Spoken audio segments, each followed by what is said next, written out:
Finally, I found the best vada pav in Sydney. As a Mumbai girl living in Sydney for last 3 years, craving for Mumbai style vada pav is obvious. So I traveled from Parramatta to Talawong just to eat vada pav. Hi, I am Snehal living in Australia. तर आज मी आली आहे big ॲपलला तलामोंगमध्ये.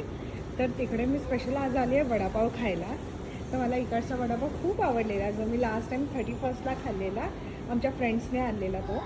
तर आता मी तेच taste करायला परत आले. सो इथे ना मी पाहिलं रेडी करून ठेवलं आहे सगळं आणि मग आता ऑर्डर दिलं ना की त्यांनी लगेच मग आत्ता फ्राय केलं त्यांनी. सो गरम गरम मस्त.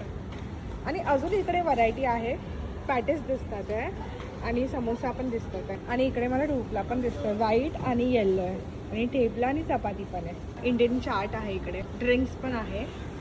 सो आमचे वडापाव रेडी आहेत आता. थँक्यू. कुठला घेऊ मी फ्लेवर? मी ॲक्च्युली दोनमध्ये कन्फ्यूज आहे. एक तर चिकू फ्लेवर आहे आणि हा मँगोवाला. सो आता मी हे मँगो डिलाईट घेतलं आहे. दिस इज फॉर $6 आणि इथे आहे वडापाव, हा पण $6ला आहे. वाव.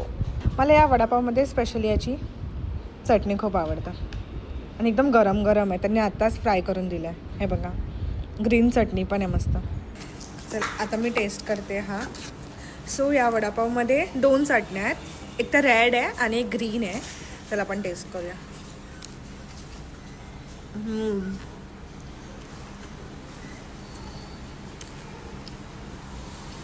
खूप टेस्टी आहे. गरम गरम तर अजून चांगलं लागतं. छान आहे. ही लसणाची चटणी आणि ग्रीन चटणी पण मस्त लागतं. ओव्हरऑल हा वडापाव मला खूप आवडला. आता नेक्स्ट मी ट्राय करणार आहे ही ड्रिंक. बघूया कशी लागते. छान लागतं. मँगोचा फ्लेवर आहे ना, हा फ्लेवर लागतं, चांगलं लागतं.